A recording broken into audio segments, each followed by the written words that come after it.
नमो सिद्धाणं नमो नमो ध्यायाम नमो Lowe संवत्सराणं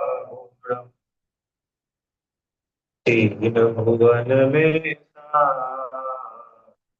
वीतराग क्या शिव स्वरूप शिव का नमः त्रियों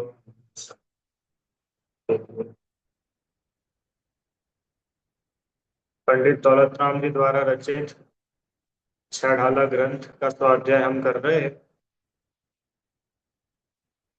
और इसकी चौथी ढाल में एक देश चारित्र का वर्णन, जिसमें 12 व्रतों का स्वरूप बताया है।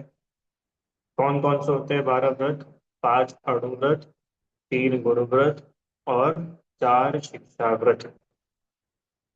5 पापों का एक देश त्याग व्रत कहलाता है, जो अणुव्रत में गुणाकार रूप से वृद्धि करे। ऐसा दिग्व्रत, देश व्रत और अनर्थ दंड त्याग व्रत, ये गुणव्रत कहलाते हैं। और जो महाव्रतों की शिक्षा दे, ऐसे शिक्षा व्रत कहलाते हैं। सामायिक, प्रोषधोपवास, भोगोपभोग परिमाण और अतिथि संविभाग।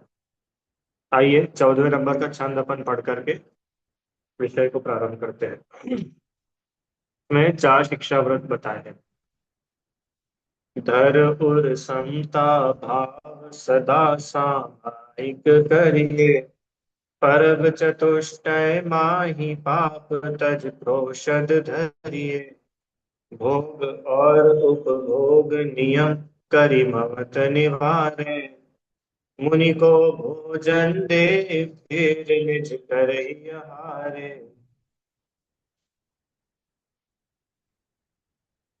हृदय में समता भाव धारण करना, इसका नाम सामायिक। अष्टमी चतुर्दशी पर्वों में पापों को, कषायों को, विषय प्रवृत्ति को छोड़कर, त्याग करके, चारों प्रकार के आहार का त्याग करके, ये त्याग करना, ये प्रोषदोपवास कहलाता है, एकासन सहित उपवास। और तीसरा जो है भोगोपभोग परिमाण, वो अपन को आज पढ़ना है। क्या लिखा? भोग और उपभोग नियम करी ममत निवारे। क्या अर्थ हुआ? भोग और उपभोग नियम करी, नियम करना, भोग और उपभोग में नियम करना, और ममत निवारे, और ममता का त्याग करना, ममत्व का त्याग करना, ये भोगोपभोग परिमाण व्रत है। देखिए, यहीं से पढ़ते हैं। परिग्रह परिमाण अणुव्रत में निश्चय की हुई भोगोपभोग की वस्तुओं में जीवन पर्यंत के लिए अथवा किसी निश्चित समय के लिए नियम करना, वह भोगोपभोग परिमाण शिक्षाव्रत कहलाता है। देखिए, 5 अणुव्रतों में एक परिग्रह परिमाण अणुव्रत आया था, बराबर। वो परिग्रह परिमाण में क्या बात आई थी कि जो 10 प्रकार का बहिरंग परिग्रह है ना, उसका सीमा बनाना। क्या सीमा बनाना? कि भाई इतने ही मकान हम रखेंगे, इतना ही सोना चांदी, वो पूरा डिटेल में पढ़ा था पर, कि मिथ्यात्व का तो पूर्ण रूप से त्याग और बचे हुए परिग्रहों का परिमाण किया जाता है, उन्हें घटाया जाता है।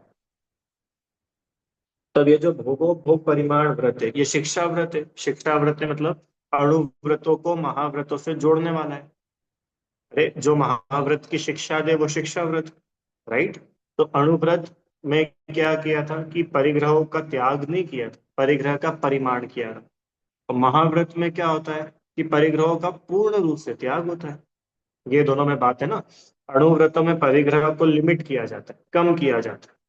और महाव्रत में तो परिग्रह का 100% ही त्याग हो गया, जब भी तो वो महाव्रत है। तो अब ये अणुव्रत से महाव्रत की जो यात्रा है, ये है भोगोपभोग परिमाण व्रत। कैसे? कि भाई जो, देखो, ऑलरेडी हम परिग्रहों को लिमिटेड कर चुके हैं, परिग्रहों की सीमा बना चुका है वो व्रती जीव। पर वो परिग्रह परिमाण अणुव्रत में जो भी निश्चय किया था, जो भी उसने बाउंड्रीज बनाई थी, अब उसमें दोनों ही चीजें आ गई परिग्रह में, भोग की वस्तुएं भी, उपभोग की वस्तुएं भी। तो उन भोग की वस्तुओं में, उन भोग का जो और परिग्रह अभी वो यूज कर रहा है, उसके पास है, उनमें भी और फर्दर लिमिटेशन कर लेना, उनमें भी नियम कर लेना, उनमें भी कम कर लेना। आ रहा है समझ में बात क्या चल रही है? भोग परिमाण व्रत क्या कर रहा है? भोग परिमाण व्रत की अणुव्रतों से लेके महाव्रतों की यात्रा, उसमें ये बीच में ब्रिज जैसा है, ब्रिज। तो क्या ब्रिज जैसा है कि परिग्रह परिमाण अणुव्रत में तो जीवन पर्यंत के लिए हमने परिग्रहों की लिमिट बनाई थी, राइट? अब वो जो लिमिट बनाई थी, उस लिमिट में ही जो भी चीजें हम यूज कर रहे हैं उनको और क्या करना, कि उनकी भी फर्दर लिमिटेशन बनाना। जैसे दिग्व्रत देशव्रत में नहीं किया था, दिग्व्रत में पूरे जीवन के लिए बाउंड्री बनाई कि इसके आगे नहीं जाएंगे, और उसी बाउंड्री के अंदर और बाउंड्री कर लेना, वो देशव्रत था।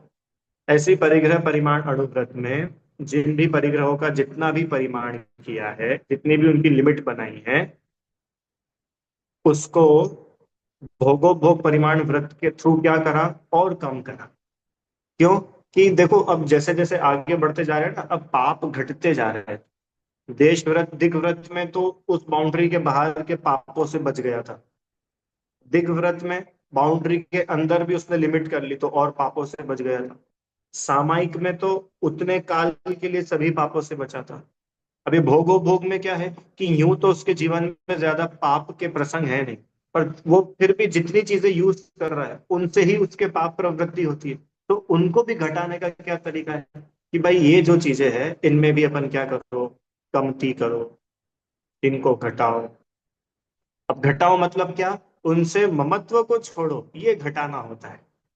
ये बहुत इंपॉर्टेंट लाइन है। आप भाई, दो शब्द, ममत निवार है प्रीतांत। ऐसा नहीं, अरे वस्तुओं को छोड़ देना वो अलग बात है, वस्तुओं के प्रति जो ममत्व भाव है, ममत्व भाव मतलब ये मेरा है, मैं इसको भोगता हूँ, सभी आ जाएंगे, मैं इसका स्वामी हूँ, मैं इसका, मैं इसको लाया, मैं इसको भोगूंगा, इससे मैं अच्छी लाइफ स्टाइल जी रहा हूँ, ये सब ममत्व भाव, मेरे पने का भाव। वो मेरे पने का भाव छूटे, इसका नाम है वस्तु का त्याग। और जब तक वो ममत्व भाव नहीं छूटे, तब तक वस्तु का वास्तव में हुआ ही नहीं। इतना हुआ है कि वो वस्तु अभी मेरे संयोग में थी, अब वो वस्तु मेरे संयोग में नहीं। इतना सा अंतर आया है जय श्री आंटी। क्या अंतर आया कि अभी तक वो वस्तु मेरे साथ थी, मेरे पास थी, अब अब उसको छोड़ दिया, वो चली गई, उसको कोई ले गया, अपन ने दान कर दी। पर भाई, जब तक उसमें मेरे पने का भाव बैठा रहेगा, तब तक उसको भोगो चाहे ना भोगो, उसको रखो चाहे ना रखो, वो परिग्रह ही है। क्योंकि परिग्रह की क्या सरल भाषा में परिभाषा दी? मूर्छा परिग्रह। रितांति तत्पाठ सूत्र में परिग्रह की परिभाषा ये दी है, मूर्छा परिग्रह। ये मूर्छा, मूर्छा माने बेहोशी, मूर्छा माने दो जो मेरा है नहीं उसमें मैंने अपनापना मान रखा है, ये मूर्छा, ममत्व का परिणाम ये मूर्छा, ये ही परिग्रह। समझ में? तो परिग्रह परिमाण अनुगत में निश्चय की हुई भोग की वस्तुओं में जीवन पर्यंत के लिए अथवा किसी निश्चित समय के लिए नियम करना सो भोग परिमाण कहलाता है। अब देखो, इसमें दो शब्द आए, एक तो लाइफ लॉन्ग, पूरे लाइफ टाइम के लिए, और एक कुछ समय के लिए। तो ये दो शब्द अपन समझते हैं। भोग और उपभोग तो पहले पढ़ चुके थे, चलो एक बार और वापस देख ही लेते हैं। प्रयोजनवान इंद्रिय विषयों में आसक्ति घटाकर उनकी सीमा बांधना, क्योंकि अब यही हिंसा बची थी। अप्रयोजन भूत तो सब छोड़ ही दिया था।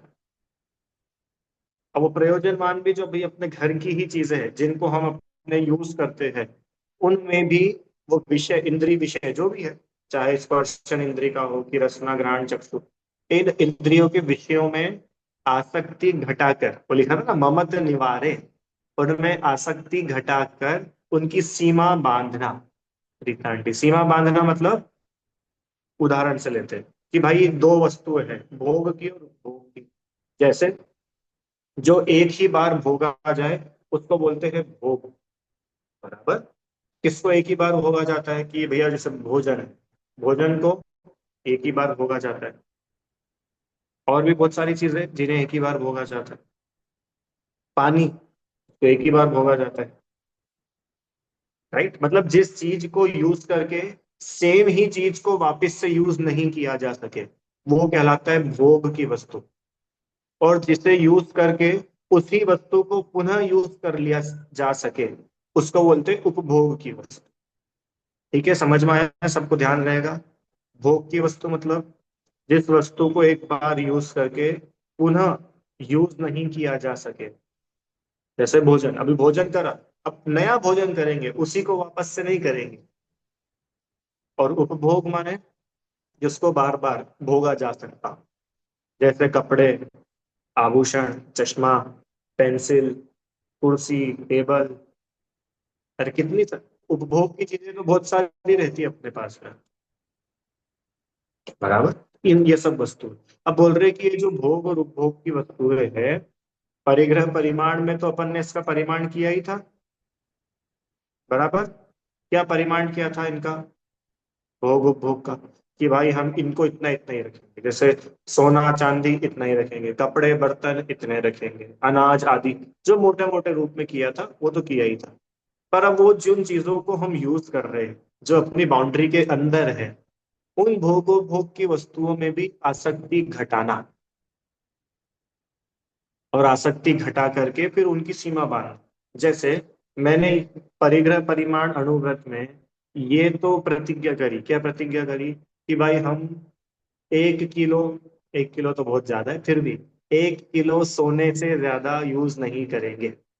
सोना चांदी सब मिला करके टोटल 1 किलो के आभूषण हम रखेंगे। बराबर। अब ज्यो ज्यो जीव की आत्म साधना बढ़ती है, वीतरागता बढ़ती है, तो वो जो 1 किलो के प्रति पहले उसकी आसक्ति थी, अब वो आसक्ति भाव भी घट गया। क्योंकि उसको तो जंगल की तरफ जाना है ना, उसे तो मुनि दशा चाहिए ना। उसको तो वो 1 किलो सोने में संतुष्टि थोड़ी है। अरे आप उस जीव की परिणति देखिए। अणुव्रत मालूम किसके लिए है? कि जो महाव्रत लेना तो चाहता है पर ले नहीं पा रहा, तो वो अणुव्रत ले रहा है। आई क्या बात समझ में? अपन ने शुरुआत में पढ़ा था, महाव्रतों के लक्ष्य से अणुव्रत लिए जाते हैं। अणुव्रतों के लिए अणुव्रत नहीं लिए जाते। ये बहुत समझने की बात है। जो जिसका एम, जिसका गोल महाव्रत है, मुनि दशा है, पूर्ण निर्ग्रंथता है, वो जीव, उसकी भावना है पर उसकी शक्ति नहीं है। बराबर। उसकी सामर्थ्य नहीं है, तो फिर वो अणुव्रत आदि धारण करता है। पर वो चाहता तो क्या है? पूर्ण वीतरागता। चाहता तो क्या है? निर्ग्रंथ दशा। तो अब उसने जिन भी चीज, अब देखो, अब उसने अपनी साधना बढ़ाई, आत्मलीनता बढ़ाई, विषयों से आसक्ति घटी, तो वो जो 1 किलो आभूषण की उसने पहले मर्यादा बांधी थी, तो वो 1 किलो आभूषण में भी उसको समझ में आ गया कि 1 किलो भी बहुत ज्यादा है, इतना तो अपन क्या करते, कुछ नहीं करते, तो क्या करो, अब आधा ही किलो। अरे अभी अष्टमी है, आज अष्टानिका है, आज कल्याणक है, आज त्योहार है, आज पर्व है, तो आज हम कुछ भी इन चीजों को नहीं यूज करेंगे। अब वो क्या किया कि भाई उसकी सीमा में तो था कि वो यूज कर सकता है, पर उन चीजों में भी उसने उनकी ममत्व घटाया, उन चीजों में भी उसने उसकी आसक्ति को घटा के उनका भी त्याग कर दिया। ये हुआ भोगोपभोग परिमाण। आ रहे समझ में?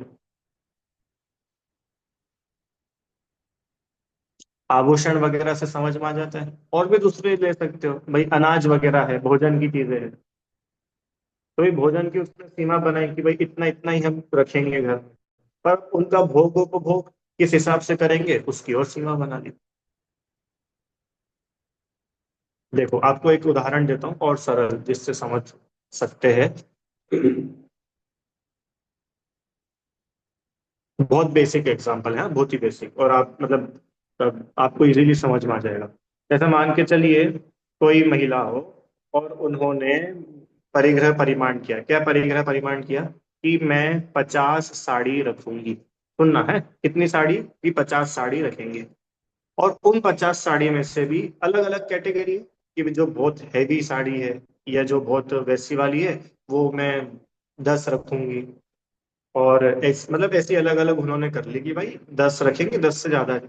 अब देखो जैसे जैसे और अंतरंग की विरक्ति बढ़ती जाती है, तो और भाव हुआ कि यार 10 साड़ी का भी इतना हैवी साड़ी का अपन क्या करें। ना अपन की फंक्शन में जाते, ना अपन शादी पार्टी में जाते, ना अपन किसी से मिलने कहीं जाते, कुछ नहीं। तो इनको भी घटाओ, इनको भी छोड़ो। अब देखो, वो सीमा तो बनाई थी 50 साड़ी की, पर उसमें भी अब आसक्ति घट गई ना। अरे मेरे पास जो ऑलरेडी चीजें हैं बाहर दुनिया की, तो मैं यूज ही नहीं कर रहा हूँ। पर जो मेरे पास चीजें हैं यूज वाली, उनमें भी कितनी चीजें ऐसी है कि आसक्ति घट जाने से मैं उनको यूज ही नहीं करता हूँ, वो मेरे काम ही नहीं आती है। तो क्या करा? उनका भी त्याग। माने वो जो भोग उपभोग करने की जो साड़ी थी, उस साड़ी में भी क्या कर दिया? उसको घटा दिया। आया समझ में? इसको बोलते हैं भोगोपभोग परिमाण। अब जैसे जैसे वीतरागता बढ़ती जाएगी ना, अब पता है कैसे काम करता है ये? कि अभी तो हम बहुत रंग बिरंगी, अभी तो बहुत फैशन वाली, अभी तो बहुत डिजाइन वाली पहनते थे। अरे यार अब अपन नहीं पहनते। अब देखो जैसे जैसे वीतरागता घटती है, तो फिर पता है आरी का दशा आती है। कैसी आरी का दशा? कि सिर्फ एक सफेद साड़ी, नथिंग एल्स।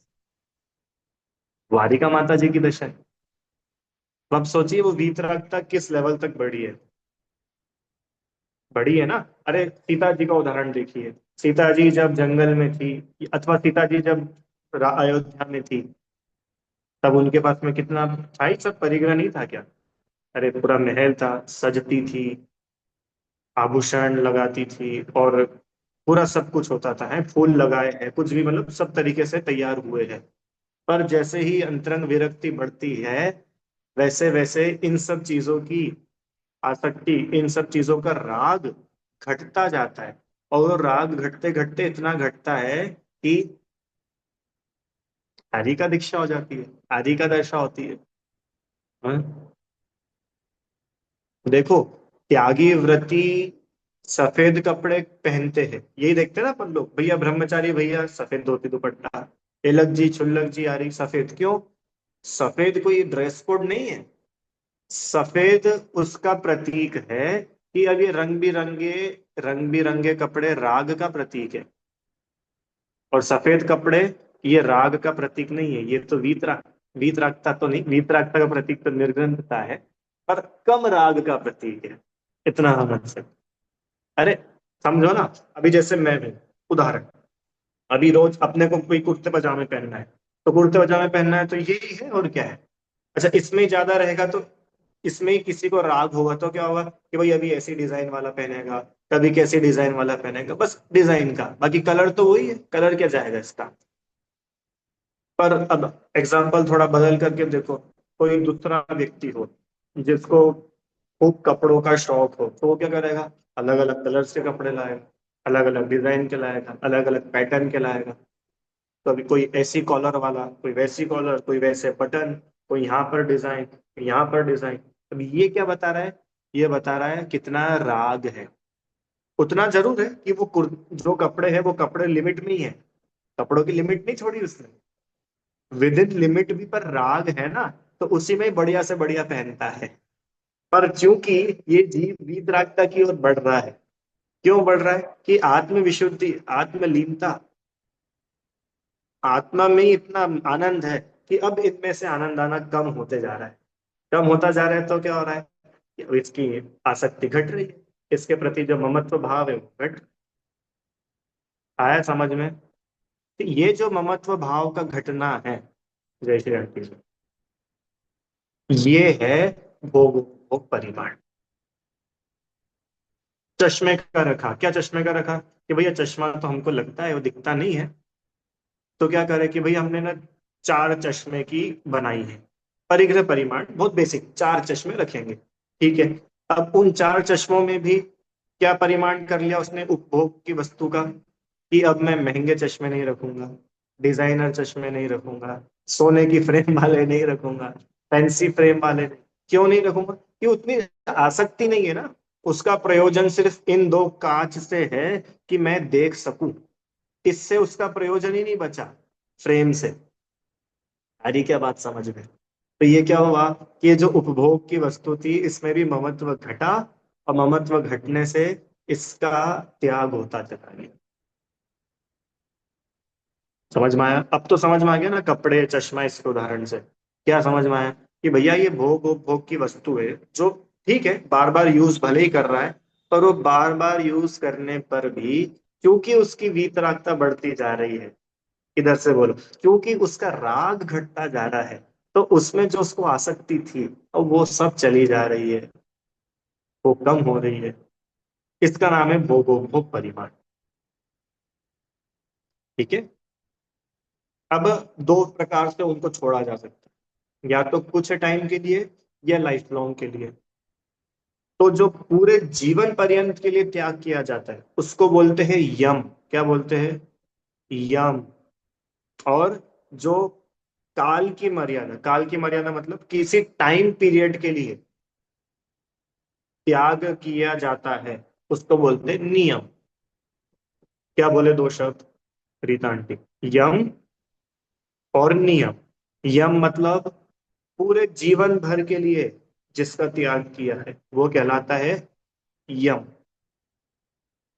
और नियम मतलब थोड़े समय, दोनों में लगाना, त्याग भी और ग्रहण भी। जैसे उदाहरण देता हूं, है, मैं रोज अष्टद्रव्य से भगवान की पूजा करूंगा, राइट? इसका यम होगा कि नियम होगा? बोलो। मैं रोज अष्टद्रव्य से जिनेंद्र देव की पूजन करूं, अथवा मैं रोज जिनेंद्र देव का अभिषेक करूंगा, भगवान का अभिषेक करेंगे हम, तो इसका यम और नियम, इसका यम पॉसिबल है कि नहीं? नहीं, अब वो मत सोचना कि भाई कभी बीमार पड़ गए, कभी मंदिर नहीं जा पाए, वो नहीं बोल रहे हम तो बस इतना बोल रहे हैं कि कोई व्यक्ति पूरे जीवन भर की ऐसी प्रतिज्ञा ले सकता है क्या कि मैं पूरा जीवन, हाँ स्वस्थ रहेगा तो ही ऑब्वियसली, पूरा जीवन मैं भगवान की अष्टद्रव्य से पूजा करूंगा? ले सकता है ना? नहीं ले सकता। इन चीजों का यम नहीं होता है, नियम होता है। क्यों? अभी मुनि दीक्षा ले लेंगे मानो, तो मुनि बन करके भी अष्टद्रव्य से पूजा करेंगे क्या? मुनि बन करके भगवान का अभिषेक करेंगे क्या? नहीं करेंगे ना। अरे बात आ रही कि नहीं समझ में? मैं पूरा जीवन सिर्फ सफेद कपड़े ही पहनूंगा, ये ठीक है, नियम रूप में हो सकता है, यम रूप में नहीं हो सकता। आ रही कि नहीं बात समझ में? या तो वो उस कंडीशन के साथ हो कि भाई या तो नग्न दिगंबर रहेंगे, और अगर पहनेंगे तो सफेद पहनेंगे, तो समझ में आता है। पर हमेशा मुनि दशा को ध्यान में रख करके ये नियम आदि लिए जाते हैं, आगे की दशा को ध्यान में रख करके। जैसे मैं जीवों की हिंसा नहीं करूंगा, ये यम रूप हो सकता है कि नियम रूप ही रहेगा? जीवों की हिंसा नहीं करेंगे, तो ये यम रूप होगा कि नियम रूप? कि ये तो यम भी हो सकता है कि भाई मानो मुनि भी बन गए, तो वहां भी हम जीवों की हिंसा नहीं करेंगे। तो मैं जीव हिंसा नहीं करूंगा, ये तो पूरे जीवन पर्यंत के लिए पालन होगा ना। अरे बात आ रही कि नहीं समझ रितांटी? तो यम और नियम में डिफरेंस है। क्या डिफरेंस है? कि यम पूरे जीवन पर्यंत किसी भी वस्तु को त्याग करना, वो तो यम कहलाता है। और काल की मर्यादा, कुछ बाउंड्री लेकर के कि भाई 1 साल, 2 साल, 3 साल, 1 महीना, चातुर्मास है तो 4 महीने हम पत्ती नहीं खाएंगे, जो भी अलग अलग अपन लेते हैं उसको बोलते हैं नियम। नियम कुछ समय के लिए हो सकता है, और यम लाइफ टाइम, मरण, जीवन पर्यंत। आप लोगों ने एक शब्द सुना होगा शायद, यम संलेखना। सुना है किसी ने ये शब्द, यम संलेखना? नहीं सुना? क्या होता है? बहुत सामान्य सा अर्थ बता रहा हूँ। यम संलेखना मतलब कि कोई जीव है और उस जीव ने संलेखना ली है, संलेखना धारण करी। संलेखना धारण करी मतलब कि क्रम क्रम क्रम से भोजन, पानी आदि का त्याग करते हुए, शरीर कषाय को क्रश करते हुए आत्मा की विशुद्धि बढ़ती जा रही है। ये है संलेखना, सम्यक प्रकार से शरीर आदि को त्यागना, छोड़ना। अब यम संलेखना, कि अब वो जो नियम लिया है ना, वो पूरे जीवन भर के लिए लिया है। एक यम संलेख। और दूसरा लिमिटेड टाइम के लिए होती है, 12 साल की होती है, और अलग अलग टाइम पीरियड्स की। अब देखो, अब किन किन चीजों, अब बहुत समझने की बात है, किन चीजों का यम ले और किन चीजों का नियम ले। अभी अपन कई बार अपने को ये पता ही नहीं होता है कि किन किन चीजों को जीवन पर्यंत के लिए छोड़ा जाना चाहिए और किन चीजों को थोड़े समय के लिए छोड़ा जाना चाहिए। क्योंकि अपने को क्या पता भविष्य में क्या कंडीशन बन सकती है, क्या हो सकता है। तो देखो यहाँ पढ़ते हैं अपन। ये अपन क्यों पढ़ रहे? क्योंकि छंद में लाइन आई है, नियम करी ममत निवारे। तो वो नियम से फिर यम और नियम दोनों को डिस्कस कर रहे हैं। जो अपने लिए प्रयोजन का न हो, परिणाम बिगाड़ने वाला हो, दोष सहित हो, माने ऐसी कोई भी चीज जिससे अपना रत्ती भर भी भला नहीं होता हो, उल्टा अपना बुरा ही होता हो, अपने परिणाम बिगड़ते हो, ऐसी चीजों को तो क्या करो, आजीवन छोड़ना चाहिए। जैसे जो महापाप है, बड़े पाप है। उदाहरण उदाहरण लेते, थोड़ा खराब है पर समझने में सरल है।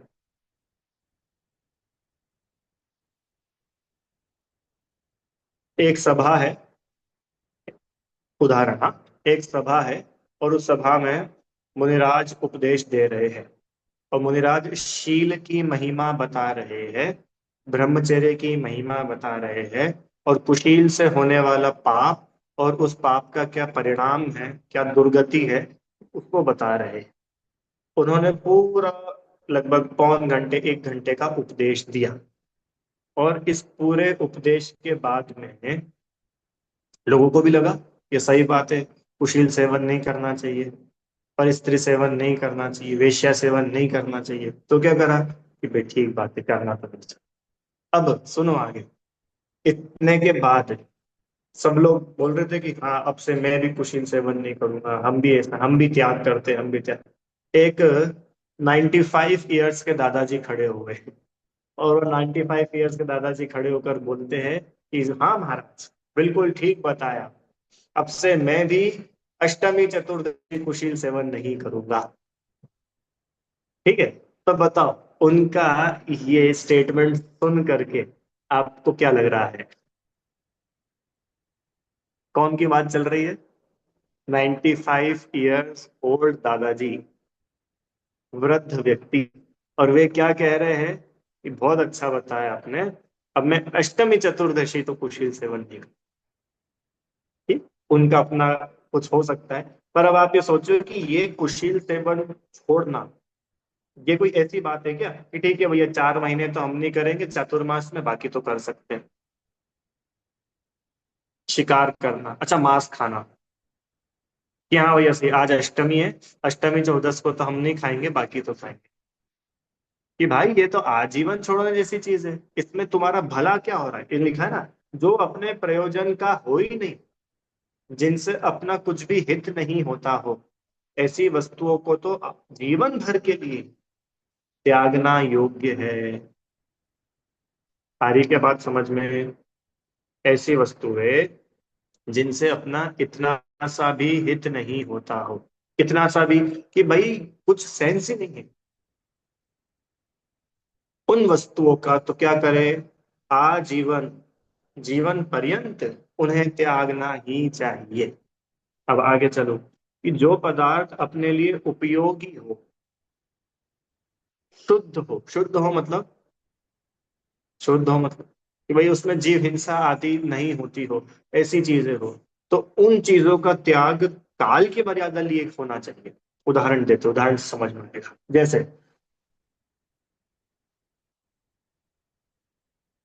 एक बहुत बेसिक एग्जांपल है ना, कोई बीमारी है और उस बीमारी का इलाज, रीता आंटी, उस बीमारी के इलाज के लिए, पता नहीं, मतलब एक ऐसे ही मन से एग्जांपल बना रहा हूँ, कोई बीमारी है और उस बीमारी के इलाज के लिए क्या होता है कि वो की बकरी को काट करके उसके आंतों में से कुछ निकाल करके फिर उसकी दवाई बनाओ और वो दवाई लो।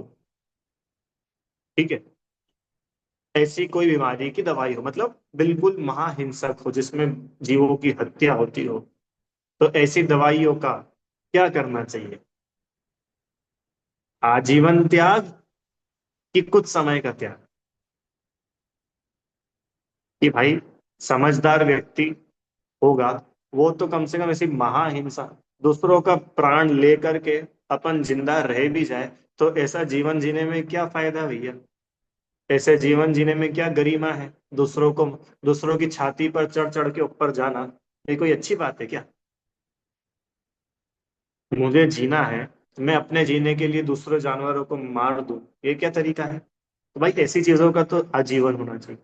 पर ऐसे पदार्थ जो अपने लिए उपयोगी हो, अथवा जो शुद्ध, जिसमें बहुत हिंसा नहीं होती हो, ऐसी औषधि आदि हो।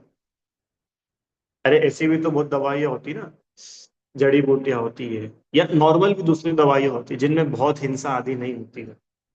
तो क्या करें कि भाई इन चीजों का भी अगर त्याग हो तो वो नियम रूप में होता है। अरे आ रही कि नहीं? जैसे देखो, अभी शाम हो गई, रात हो गई, तो रात हो गई तो क्या कि भाई अब रात्रि में हम कुछ भी खाएंगे पिएंगे नहीं। तो ऐसा कोई त्याग लेगा क्या, मैं रात में बकरी का मांस नहीं खाऊंगा, रात्रि भोजन नहीं करना चाहिए? कि भाई बकरी का मांस तो रात हो चाहे दिन हो कभी नहीं खाना, वो तो नियम रूप है। पर मैं रात्रि में पानी भी नहीं पीऊंगा, मैं रात्रि में जो भी एक्स वाई जेड दवाई भी नहीं खाऊंगा। अब ये क्या है कि ये रात्रि रात्रि के लिए त्याग किए, भले ही अपने प्रयोजन की हो, पर कुछ समय के लिए उस वस्तु का त्याग किया, तो वो कहलाता है नियम। तो ये अपने को अपनी ड्यूटी है, ये कोई भी अपन नियम ले, ये हमारी ड्यूटी है कि हम उसको जीवन भर के लिए लेंगे या काल की मर्यादा के लिए ले रहे हैं। और जो प्रतिज्ञा, आजीवन ली जाने वाली प्रतिज्ञा है, उसको बहुत सोच समझ करके, सबसे सलाह लेकर के फिर ही लेना चाहिए। कोई भी हो, चाहे बच्चे हो चाहे बड़े हो। ये क्या है कि जरा समय व्यक्ति सुनता है, सुन करके इमोशनल हो जाता है, इमोशनल सही बात है, नहीं करना चाहिए, बिल्कुल नहीं करना चाहिए, तो छोड़ दिया। ठीक है, छोड़ तो दिया, अब तुम बताओ भविष्य में उसका निर्वहन कैसे होगा? इसलिए आपको ध्यान है, अपन ने पहले भी पढ़ा था प्रतिज्ञा कैसे ले, उसमें इन पॉइंट्स को डिस्कस किया था रुचि आंटी, कि भविष्य में हमारी वो प्रतिज्ञा का पालन होगा, अगर होगा तो कैसे होगा। उदाहरण देता हूं आपको। मैंने नियम लिया, क्या नियम लिया? कि मैं कुएं का ही पानी पीऊंगा, और सिगड़ी पर ही भोजन बनेगा वही भोजन खाऊंगा, और हाथ चक्की से ही जो मसाले पीसेंगे उन्हीं मसालों को यूज करूंगा, पूरे जीवन का मेरे लिए नियम। ठीक है, अच्छी बात है। पर अब आप बताओ इसका पालन कर पाओगे आप? किस किस केस में पालन होगा और कब कब नहीं होगा, सोचो। इसके लिए तो फिर आपको गांव में रहना पड़ेगा, आप मुंबई में नहीं रह पाओगे, आप इंदौर में नहीं रह पाओगे। अरे क्योंकि आप कहाँ कुआं ढूंढोगे, आप कहाँ हाथ चक्की से पीसोगे, आप कब तक क्या क्या करोगे, कहाँ सिगड़ी जलाओगे? अरे समझ में आ रहा है कि नहीं आ रहा है? हाँ ठीक है, इन चीजों का प्रैक्टिकली ये है कि भाई अष्टानिका में अपन इतना नहीं करेंगे, अष्टमी चतुर्दशी नहीं करेंगे, 10 लक्षण, तो इतना तो समझ में आता है, ये नियम रूप से हो सकता है। पर यम रूप से ये चीजें करने लायक नहीं अभी के सिनेरियो में। अभी की सिनेरियो में बताओ कैसे करोगे? या तो अपना राग उतना घट जावे, अपनी दृढ़ता उतनी हो जावे, तो उसको करो। अरे समझ आ रहा है कि नहीं आ रहा है? ये बात उसकी चल रही है कि कौन से नियम और कौन का यम, कौन सी वस्तुओं का त्याग कुछ समय के लिए करना चाहिए और किन का त्याग आजीवन होना चाहिए। भाई, अगर तुम हाथ चक्की की जगह वो बिजली वाली चक्की का भी आटा खा जाओगे तो तुम नरक में नहीं चले जाओगे? तो इतना प्रयोजनवान नहीं है वो। कुएं के पानी की जगह अगर बोरिंग का पानी पी लोगे तो तुम नरक में नहीं चले जाओगे। आजीवन त्याग किन वस्तुओं का किया जाता है? कि जिन वस्तुओं से हमारा महाअहित होता हो, जो सीधे नरक निगोद ले जाता हो, जिनसे हमारे परिणाम बिगड़ जाते हो, देखो लिखा ना, जिनमें दोष होता हो, उन वस्तुओं का आजीवन छोड़ा जाता है। अरे आ रहा है कि नहीं समझ में? तो इन चीजों का होता है यम, रिपेंट। और जिन चीजों में ऐसा कोई बहुत विशेष दोष ना हो, हाँ दोष तो है जब तो छोड़ रहे हैं, पर ऐसा महाविशेष दोष ना हो, उनका समय को लेकर के उनकी नियम आदि लिया जाता है। ठीक है। तो भोग और भोग परिमाण व्रत में क्या बताया? कि भोग भोग की वस्तुओं को नियम करना। देखो यहाँ लिखा ही, चलो पढ़ ही लेते हैं। यम रूप विषय, तीन मकार। तीन मकार मतलब मध्य, मांस, मधु। मध्य मतलब शराब, मांस तो सब समझते ही हैं, मीट, और मधु माने शहद। ये चीजें जीवन भर के लिए छोड़ने जैसी है। क्यों जीवन भर के लिए क्यों छोड़ने जैसी? क्योंकि इसमें महाहिंसा होती है। इन्हें खाने से, इनका सेवन करने से परिणाम बिगड़ते हैं और हमारा बहुत अहित होता है। आगे चलो। कंदमूल। कंदमूल क्या होते हैं भाई? जरा नाम बताओ कंदमूल के। गाजर, अदरक, आलू, लहसुन, प्याज, और शकरकंद। राइट। अंजीर। अंजीर कंदमूल। कंदमूल माने तो जमीन में होती। हाँ ठीक है, मतलब समझ गए ना आप लोग। कंदमूल, ये जितनी भी चीजें जिनमें जो जमीन में उगती हो, साधारण वनस्पति, ये सब कंदमूल कहलाती है। हाँ, हल्दी भी, जो गीली जो हल्दी होती है, ये भी। ये सब महाहिंसक है। बहुत जीवों का घात होता है। अरे बहुत छोड़ो, अनंत जीवों का घात होता है। आ रहा है क्या? इनके सेवन से। अच्छा बताओ, आलू से, आलू खाने से क्या फायदा है? हाँ, शलजम। बोलो क्या फायदा है आलू खाने से? अब बोलोगे कि नहीं भैया, वो गाजर से तो आंखें अच्छी होती है ना। मतलब इसमें ये विटामिन होता है, उसमें वो चीज होती है, कि भाई वो चीजें तो दूसरी में भी मिल सकती है। और मैं बोलता हूँ कि नहीं भी मिलती हो, तो इसमें क्या समझदारी है? एक भाव के लिए मेरी आंखें अच्छी हो जाए, इसके लिए मैं अपने अनंत भाव बिगाड़ दूं? ये कोई समझदारी है क्या? देखो कितनी मूर्खता जैसी बातें हैं, कि जरा से स्वाद के पीछे हम अपने अनंत भाव बिगाड़ दें। जीवानी नहीं मिलेगी फिर क्या स्वाद लोगे? एक इंद्री बन जान। ये सच्ची बात है। ये कंदमूल आदि का सेवन बहुत तीव्र राग के बिना नहीं होता, और इसमें महाहिंसा होती है भाई, महापाप बंद होता है। तो ऐसी चीजें तो जीवन भर के लिए छोड़ने जैसी है।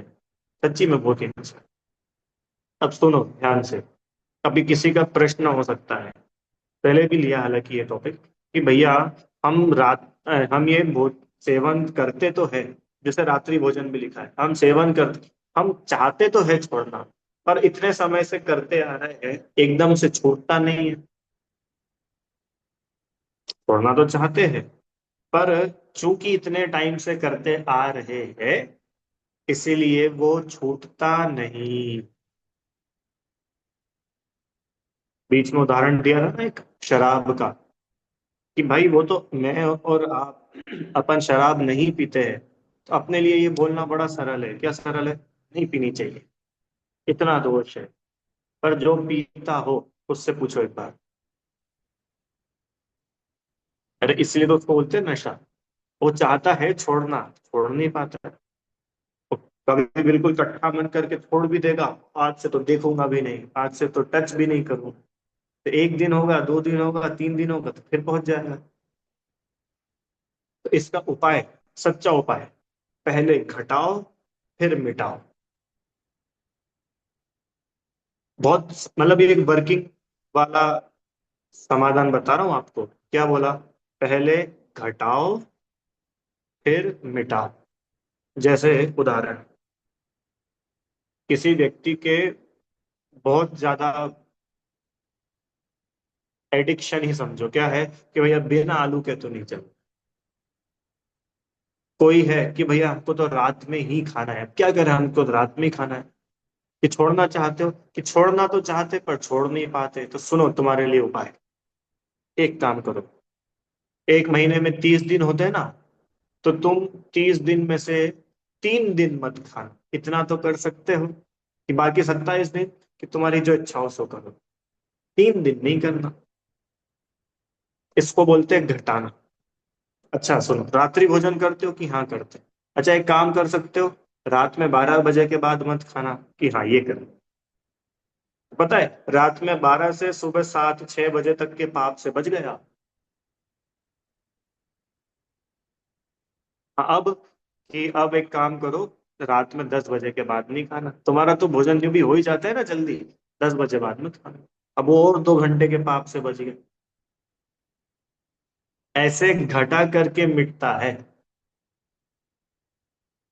रुचियां।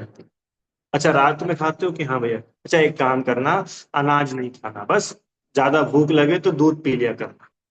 तो हम दूध पीना नहीं सिखा रहे, हम तो अनाज छुटा रहे हैं। अंतर समझ में आया कि नहीं? क्योंकि भाई जो व्यक्ति रात में 10 बजे भोजन करता हो, उसको तुम 4:30 5 बजे भोजन करा दोगे, अब पूरी रात वो क्या करेगा? उसको तो लगेगी भूख। अरे भूख, भूख तो लगेगी ही ना, उसका क्या इलाज करोगे आप? तो ठीक है भाई, भूख लग रही है ना, पेट भरना है ना, क्या करो, क्या करो कि भाई तुम चिप्स खाओगे, दूसरी दूसरी चीजें खाओगे बाजार में जाके, एक काम करो घर में ही तुम एक गिलास दूध पी लेना। काय के लिए? पेट भरने के लिए, स्वाद के लिए की नहीं बोल रहे। अभी जितने लोग, अब देखो खतरनाक बात, जितने लोग रात्रि भोजन त्याग के नाम पर रात में फलाहार लेते हैं, कि भाई यूं तो हमारा रात्रि भोजन त्याग है, जय श्री आंटी, पर हम अनाज नहीं खाते, बाकी ड्राई फ्रूट्स, केले के चिप्स और मिक्सचर और मूंगफली और दूध और रबड़ी, क्यों? अभी ये सब बता रहा है कि राग इतना सा भी नहीं घटा है। इससे तो तू 2 रोटी और दाल खा लेता ना, तुझे कम पाप लगता। ये अज्ञानता बता रहा हूँ मैं अपन लोगों की। हम ये मान करके संतुष्ट हो जाते कि हाँ, हम अनाज थोड़ी खाते रात, हम फलाहार, ओनली फलाहार। कि भाई तेरी फलाहार में कितनी आसक्ति है, कितनी राग बुद्धि है, तू देख। तुझे तो भूख लग रही है ना, तुझे पेट भरना है ना, तो तू एक गिलास दूध पी लेना, हो जाएगा उससे काम। नहीं, उसमें भी केसर हो, और फिर थोड़ा ड्राई फ्रूट्स हो, क्यों? अभी ये सब पेट की आवाज नहीं है, ये सब जीवान की आवाज है। चिप्स खाएंगे, फिर नमक, सेंधा नमक, वो फलाहार, सेंधा नमक डालेंगे, फिर नींबू डालेंगे, क्यों? और फिर टमाटर भी डाल देंगे, और फिर भैया चाट, चिप्स चाट रात में 11 बजे। क्यों? वो बहुत भूख लग रही थी, अनाज का तो हमारा त्याग है, तो इसलिए अनाज वगैरह हम नहीं लेते, वो फलाहार लेते। आप समझ रहे हो कि नहीं क्या बता रहा हूँ? ये हमने रात्रि भोजन की आड़ में रात्रि भोजन शुरू किया है। रात्रि भोजन त्याग तो वो होता है जो उपवास में पढ़ा था ना, 4 प्रकार के आहार, वे चारों ही प्रकार के आहार का त्याग हो, वो कहलाता है रात्रि भोजन त्याग। अभी पानी भी पी रहे हैं ना, अगर सिर्फ पानी भी, तो वो भी रात्रि भोजन त्याग नहीं है।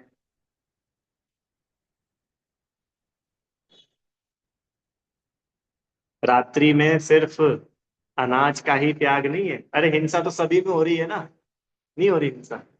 सभी में हो रही है। इसलिए बोल रहे हैं कि भाई रात्रि, अब भाई छूटता तो है ही नहीं, छूटता नहीं है तो क्या करो, तो उसको घटाओ फिर मिटाओ।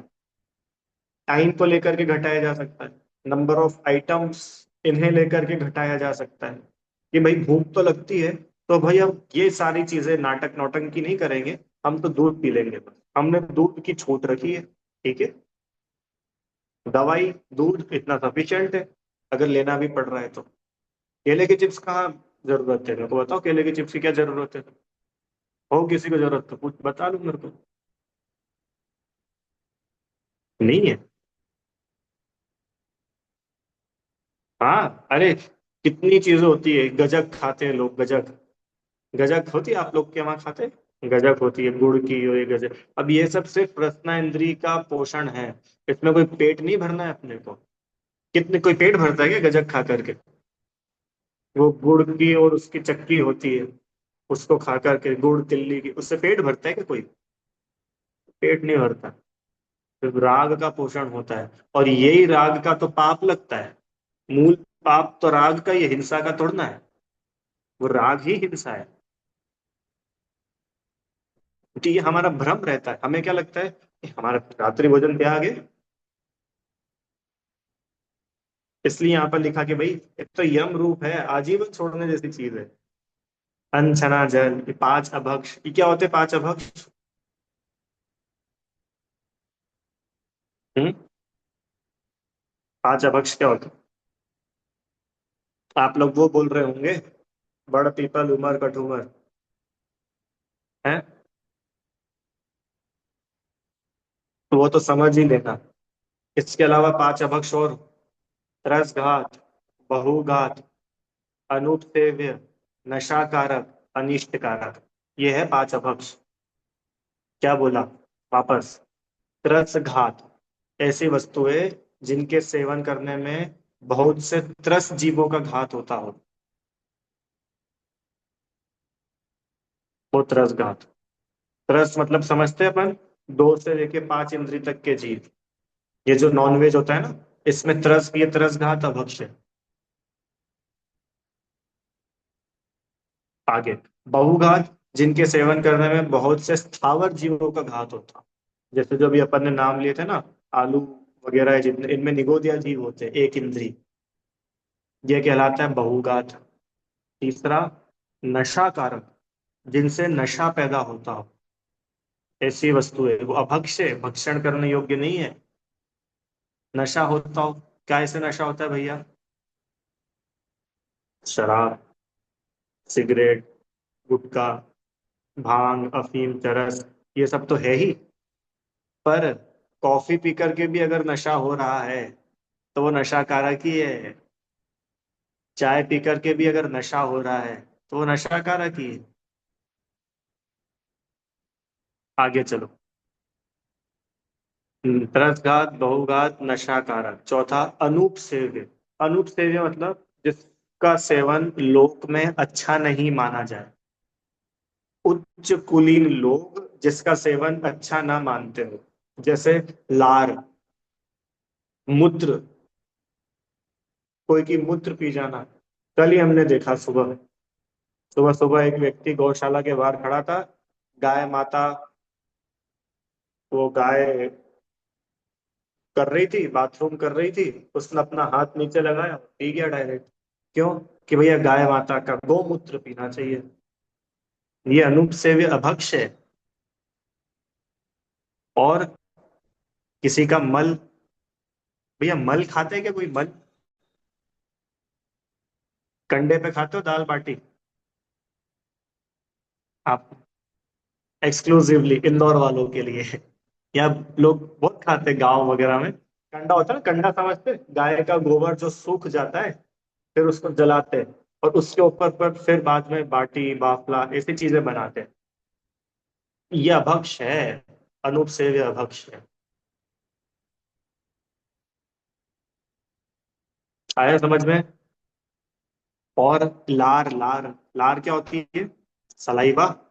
एक दूसरे का झूठा भोजन करना, एक ही थाली में भोजन करना, आधा मैंने खा लिया, आधा तुम खा लो, ये झूठा भोजन, ये अभक्ष है, करने योग्य नहीं है। अभी लोग इसको वो मॉडर्न मानते हैं। क्या मॉडर्न मानते हैं? अरे भैया, एक दूसरे के साथ भोजन करने में क्या बढ़ता है? प्यार बढ़ता है। अरे प्यार व्यार नहीं बढ़ता है, पाप बढ़ता है। अभी यूं अपने को लगता है भैया देखो एक ही थाली में भोजन कर रहे, मैंने इसमें से दाल खाई, देखो इसने भी इसमें से खाया, वो सब कुछ चलता है। अभी मैं पूछता हूँ, अभी मैं इसे फूक दूं और बोलूं लो इसको खाओ, कौन खाएगा? कोई खाएगा? तो जब सामने देखा हुआ थूक कोई दूसरा नहीं खा पा रहा है, इसका मतलब वो खाने जैसा नहीं है ना। तो फिर वो कैसे खाया जा सकता है जो झूठा हो गया? उसमें थूक मिला कि नहीं मिला? फिर कैसे खाया जा सकता है? ठीक है, ये क्या हुआ? चौथा अनूप सेव्य। और पांचवा अनिष्ट कारक। अनिष्ट कारक माने कि वो वस्तु, उसमें कोई जीव हिंसा नहीं हो रही हो, उस वस्तु में कोई बहुत प्राणियों का घात नहीं होता हो, पर वो अगर मेरे लिए अहित करने वाली है, वो मेरे लिए बुरा करने वाली है, और मैं उसको खा रहा हूं, तो मेरे लिए अभक्त है। उदाहरण, बुखार आ रही है भैया, वो क्या करे? वो हलवा खा लिया, हलवा खा रहे, बादाम का हलवा। शुद्ध है, घर पर ही आप पीसा अपन ने, और घर पर ही घी बनाया, कि तुमने सब घर पर बनाया हो, पर वो अभी योग्य नहीं है। जय श्री राम जी। वो बादाम का हलवा अभी हमारा बुरा करने वाला है, तो उस हलवे को खा करके पाप लग रहा है। पाप तो माने वो अभक्ष है, अनिष्ट कारक अभक्ष। तो ऐसे जो पांच अभक्ष है, ये पांचों अभक्ष जीवन पर्यंत छोड़ने जैसे है। लेना ही है नियम तो लो इन चीजों का। मक्खन, मक्खन का लिखा है इसमें, रत्नकरण श्रावकाचार्य जी में तो है ही। नवनीत भी बोलते हैं उसको। महाअभक्ष वस्तु का नाम है मक्खन। महाअभक्ष। इतने त्रस्त जीव होते हैं इसमें, इतने त्रस्त जीव जिसकी आप कल्पना भी नहीं कर सकते। बहुत हिंसा होती है।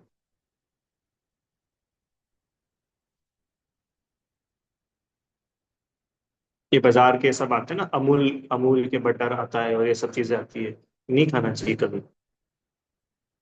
महाहिंसा है इसमें कुल मिलाकर के। बाजार का भोजन, बाजार के भोजन पर अभी बोलेंगे तो फिर समय बहुत हो जाएगा। पर आप सब लोग हो ही समझदार। हाँ, कि कितने हाइजीन से बनता है, कितनी शुद्धता से बनता है, सभी को पता है।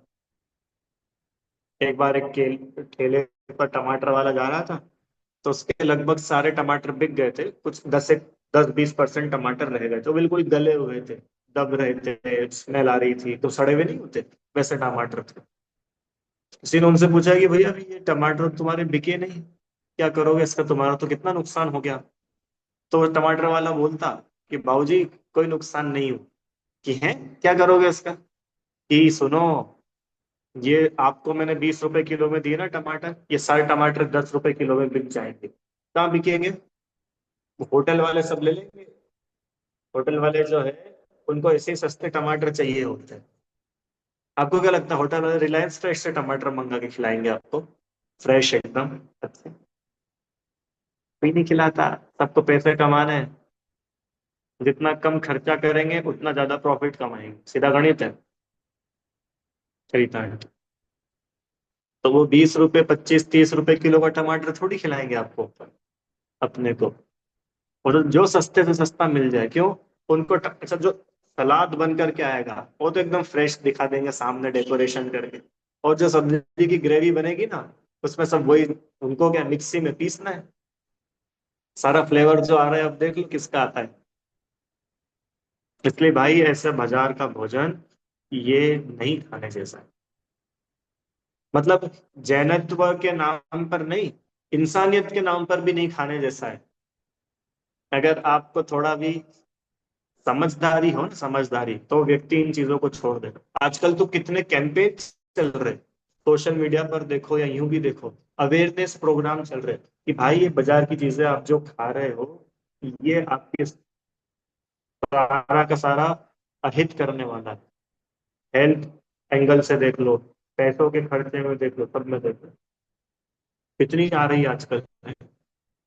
बोल करके बेचते हैं हेल्थी ड्रिंक, और हेल्थी के नाम पर उसमें एक भी चीज नहीं होती।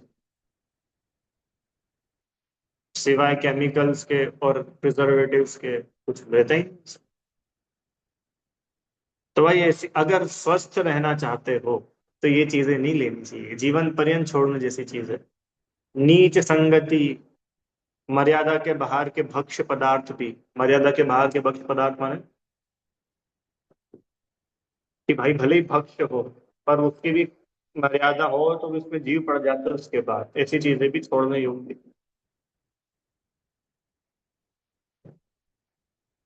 ठीक है, तो एक दो स्लाइड और है, अपन देख ही लेते हैं इसको, है ना, विषय हो जाएगा। तो ये तो यम रूप विषय देखे। अब नियम रूप कि भाई कुछ समय के लिए भी जिनको त्याग किया जाए, कि भाई भोजन कितनी बार करेंगे, आज कितने अनाज खाएंगे, कितनी हरी खाएंगे, कितने रसों का त्याग हो, इसको नियम रूप से किया जा सकता है। पानी दिन भर में कितनी बार लेंगे, है ना, वाहन, बिस्तर, वस्त्र, स्नान, अंग अंग श्रृंगार, आभूषण, काम, सेवन, नृत्य, गीत, ये सब उपभोग की चीजें है ना, पुनः पुनः भोगा जाता है। तो इनकी सीमा बना कि आज इतनी बार ही करेंगे, अभी पर्व के दिन चल रहे हैं तो अभी ये नहीं करेंगे। अभी ये सब सुनो सुनो, अब अंतिम बात, ये सब सिर्फ इनके लिए नहीं है, ये सब को लिमिट करके अल्टीमेटली हम आत्महित में लगे, पापों से बचे, विषयों से बचे, अपने स्वरूप के प्रति सावधान हो, तो ये सब वर्क, ये हेल्पफुल है। आ रहा है क्या समझ में? क्योंकि अल्टीमेट पर्पस तो वही है कि हमारा राग घटे। कल्पना आंटी जी, नहीं तो क्या है कि भैया हाँ वो तो हमारे, हम तो है, हम तो रोज ही जब सुबह उठते तो सुबह उठते से ही नियम लेते, क्या नियम लेते कि आज हम इतनी बार ही गाड़ी पे बैठेंगे, आज हम इतनी चप्पल पहनेंगे, आज हम इतने ही कपड़े पहनेंगे, कि ठीक है, ले लिया, अब उसके आगे क्या, कि भैया आज हमने नियम लिया था कि हम 3 ही बार गाड़ी पे बैठेंगे, और एक बार तो गाड़ी पे बैठ करके हम अम्यूजमेंट पार्क चले गए थे, या हम इमेजिका चले गए, कोई कोई भी कहीं भी चला गया। अब पूरा दिन हमने खूब मजा किया वहां पे, तो मजा आ गया। तो वो जो आपने नियम लिया था, उस नियम से आपको रिटर्न में क्या मिला? हम इतने ही, या तो बहुत सारी, अभी तो थोड़ी छोटी सी लिस्ट है, अगर आपको देखनी हो तो एक बहुत बड़ी लिस्ट मिल जाएगी आपको। अरे अनाज इतने टाइप्स के होते हैं, अब उनमें से हम इतने ही अनाज खाएंगे। सब्जियां इतने सारी टाइप्स की होती है, उनमें से सिर्फ 5 सब्जियां खाएंगे। तो ये आपने लिमिट करा, बहुत अच्छी बात है कि भैया इतने सारे पाप से बच करके अपन बहुत लिमिटेड हो गए। बढ़िया। अब आगे क्या? अरे इस पर तो सोचना पड़ेगा कि नहीं, मैं दिन भर में बार बार खाऊंगा, तो उससे अच्छा है कि मैं दिन भर में 2 बार भोजन करूंगा। तो वेरी गुड। आगे क्या, उसके बारे में सोचो। आगे क्या से मेरा मतलब है कि ठीक है, बार बार हम भोजन करते तो उसमें बहुत सारा टाइम वेस्ट होता, बहुत हिंसा भी होती, बहुत उपयोग खर्च होता। तो अब मैंने बार बार को लिमिट कर दिया 2 बार, कि मैं सिर्फ 2 बार मुंह जूठा करूंगा, 2 बार भोजन करूंगा, तो बहुत ही अच्छी बात है। तो बाकी टाइम में क्या करोगे, उसको तो खोजना पड़ेगा ना। रीता आंटी, बात समझ में आई कि नहीं? तब जा करके अपने को इसका असली फल मिलेगा। ठीक है, तो ऐसा ये भोग और आएगी। अब क्या लाभ है कि पहली बात तो पाप आश्रव रुकता है, कि इन चीजों से महा अनलिमिटेड पाप चल रहा था, अब इनको लिमिट कर दिया, तो वो जो पाप आश्रव हो रहा था वो रुक गया, घट गया। ये फायदा है। अरे पाप नहीं कमा रहे हैं, ये फायदा ही तो है। आगे, इंद्रिय और मन वश में होते हैं, जो अभी बेलगाम इंद्रिय और विषय की तरफ भाग रहे हैं, कोई विवेक ही नहीं, क्या दिन क्या रात, क्या सस्ता क्या महंगा, क्या अच्छा क्या बुरा, क्या हेल्दी क्या अनहेल्दी, क्या हाइजीनिक क्या कुछ भी विवेक नहीं है। अब इन सब से कम ये 5 इंद्री और ये मन थोड़ा वश में होएगा। वश में होएगा मतलब कि अभी तक ये अपने ऊपर राज कर रहे थे, अब अपन इन पे राज करेंगे। रुचि आंटी, अच्छा बताओ, शरीर अपने हिसाब से चलना चाहिए कि हम शरीर के हिसाब से चलना चाहिए? बोलो भाई, वोट दो आप लोग। शरीर मेरे हिसाब से चले या मैं शरीर के हिसाब से चलूं? हम शरीर के हिसाब से चलते हैं, और मुनिराज शरीर को अपने हिसाब से चलाते हैं। को मालूम है मुनिराज की चर्या होती है ऐसी, वो इस शरीर को ज्यादा तवज्जो नहीं देते। हाँ, हमने पढ़ा था ना उस दिन उपवास आदि में, इससे उसको, शरीर को वश में किया जाता है, शरीर को जीता जाता है। ये शरीर अगर आलसी बन रहा है, ये शरीर अगर सामयिक में हेल्प नहीं कर रहा है, तो मालूम क्या करेंगे? ठीक है बेटा, आज तेरे को हम भोजन ही नहीं देंगे, चल आज उपवास, आज इसको भोजन नहीं मिलेगा। सच्ची मुनिराज ऐसी चर्या करते हैं। मुनिराज को लगता है कि भाई ये शरीर बहुत प्रमादी हो गया है, तो क्या करेंगे? अब तुमको आज नींद नहीं मिलेगी, आज खड़े रहो पूरे दिन। मुनिराज शरीर को पनिश करते हैं, शरीर को अपने हिसाब से चलाते हैं। और हमारे केस में उल्टा होता है, हम शरीर के हिसाब से चलते हैं। शरीर रात में 2 बजे मांगता है भोजन, अपन इसको खिला देते हैं। मतलब शरीर माने पांचों इंद्रिय और मन सभी, ये अपने से जो डिमांड करते, अपन उनकी डिमांड पूरी करने में लग जाते हैं। होता क्या है कि उस वजह से सारा आश्रम चालू रहता है। और होना क्या चाहिए कि ये चाहे कुछ भी डिमांड कर ले, कान कुछ भी डिमांड कर ले, आंखें कुछ भी डिमांड करे, नाक, रसना इंद्री, ये कुछ भी डिमांड करे, ये अपना विवेक होना चाहिए कि इसकी कितनी डिमांड पूरी की जाए। अरे आ रहा है कि नहीं समझ में? राग मंद होता है, व्यवहार शुद्ध होता है। अरे इतने पाप के सब काम रुक जाएंगे तो उसका बाहरी जीवन भी शुद्ध होता है, पवित्र होता है। और परमार्थ, परमार्थ जिसके लिए किया जा रहा है, वो और उज्जवल होता है, उसकी प्राप्ति होती है। ठीक है, तो इस प्रकार से भोगो भोग परिमाण अपन ने पढ़ा। परिग्रह परिमाण और इसमें अंतर है, वो तो अपन ने समझ लिए थे, कोई खास बात नहीं है। ठीक है, अभी कोई प्रश्न हो तो आप पूछ लीजिए। भोग और भोग परिमाण में।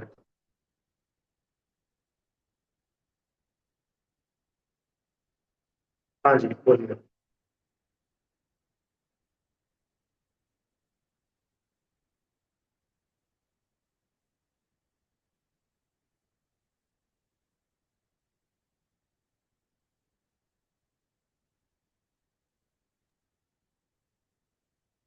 अब बादाम का हलवा खाने में क्या दोष है? बादाम का हलवा खाने में, देखो, जब अपन ने बात की थी ना अनिष्ट कारक अभक्ष, तो क्या हाँ। है कि मैं बीमार हूँ, मेरे को बुखार आ रहा है, और बुखार में क्या चीजें खानी चाहिए कि जो बॉडी इजीली डाइजेस्ट कर सके, अच्छा। ओके है ओके, हाँ। ना? अब वो बादाम का हलवा खाने लग जाए तो क्या हो कि बॉडी की हाँ। एनर्जी बादाम के हलवे में चली जाएगी पूरी। अच्छा तो वो अच्छा, ओके। तो वो मेरे लिए अनिष्ट रूप हो गया ना। अच्छा, हाँ, वो अनिष्टता है इसलिए। वो अनिष्ट इस, कारक, यूं बादाम के हलवे में कोई दोष नहीं अनलेस वो हाँ अशुद्ध ना हो। हाँ हाँ। अच्छा, पर ओके। शुद्ध, हाँ, शुद्ध वस्तु भी अगर मेरा अहित करने वाली हो तो वो मेरे लिए अभक्ष ही है। बहुत बड़ी लिस्ट है अनिष्ट कारक की, तो कभी प्रसंग होगा तो अपन लेंगे। बाकी चार अभक्ष को तो सब कोई अभक्ष मानते ही है, पर ये अनिष्ट कारक अभक्ष को कोई अभक्ष नहीं मानता। अभी वो विषय लंबा है थोड़ा। ओवर ईटिंग करना अनिष्ट कारक अभक्ष है, और अधिकांश पुरुषों का तो नहीं मालूम, पर अधिकांश महिलाओं का ऐसा ही होता है। वही अब थोड़े से चावल बचे, क्या करे, घी डालो, शक्कर डालो, खा लो। अरे करते हो कि नहीं आप लोग ऐसा? तो वो क्या है, अनिष्ट कारक का भक्ष है। अब बहुत बड़ी लिस्ट है अनिष्ट कारक की। अब अपने को लगा वो घी और शक्कर चावल खाने में अपन ने पाप कमाया, अपन ने कुछ पाप का नहीं लगता, क्योंकि वो अभक्ष है। हाँ, डायबिटीज में मीठा खाना, मैंने जो अल्टीमेटली अपनी हेल्थ को अफेक्ट कर रहा है, वो सब अनिष्ट कारक अभक्ष है। दोपहर में सामायिक करनी है। और क्या करा भैया जी ने कि भैया जी ने बढ़िया दो तीन चार बाफले खा लिए घी डाल के, दाल बाफले लड्डू। अब क्या कर रहे, सो रहे। तो वो अनिष्ट हो गया ना अपना, कि नहीं भैया वो तो बिल्कुल मर्यादा का था, घी भी बिल्कुल मर्यादा का था। 48 में, अरे तुमने सब मर्यादा में बनाया था हमको पता है, पर उससे हमारा अहित हो गया। तो जिस वस्तु के भक्षण से, जिस वस्तु के सेवन से अपना अहित होता हो, वो सब अनिष्ट कारक अभक्ष कहलाती है। बहुत चीजें हैं ऐसी। ठीक है, अब कभी बाद में समय रहेगा तो अपन अलग से डिटेल में इसकी चर्चा करें। हाँ जी, बोलिए।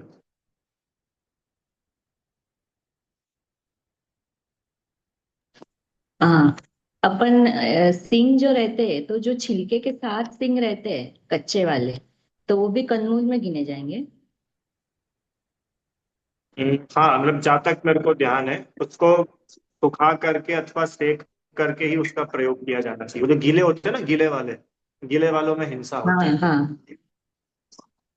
वो मैं और एक बार कंफर्म पूछ के बताऊंगा, पर जहाँ तक मेरे को ख्याल में है कि जो गीले वाले होते हैं, जैसे जैसे अदरक होती है, हल्दी होती है, तो ये जो गीले वाले होते हैं, इन गीलों में महाहिंसा, इसमें वो निगोदिया आदि जीव पाए जाते हैं।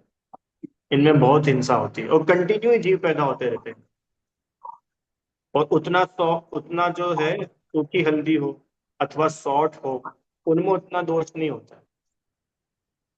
हाँ, मतलब वो कैसे वाफ के खाते हैं ना कई लोग, इसके लिए मुझे वो प्रश्न हुआ कि वैसे तो सूखे हैं तो उसमें तेल का भाग आ गया, तो वो कंदमूल में नहीं गिना जाएगा, लेकिन वो कच्चे है जब छिलके के साथ, तो जो अपन खाते हैं तो वो कंदमूल में आज गिने जाएंगे ना। कंद मूल में तो एग्जैक्टली तो नहीं, बट फिर भी हाँ, वो उसमें हिंसा बहुत होती है। फिर भी उसका मैं एग्जैक्ट मतलब पूछ करके बताऊंगा, मेरे को उसका ज्यादा ख्याल में अभी नहीं है। कल बताएंगे इसको आप ना। ओके। चलो, ठीक है। जिनवाणी स्मृति।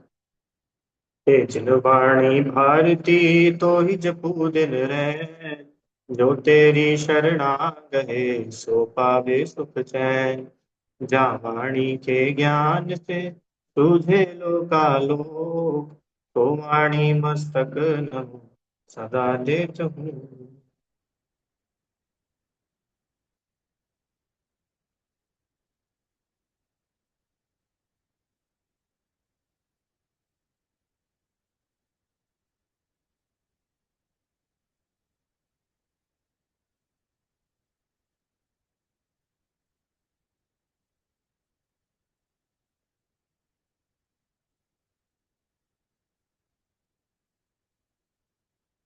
जय बोले द्वादशांग में जनवाणी माता की जय हो। महान जैन धर्म की जय।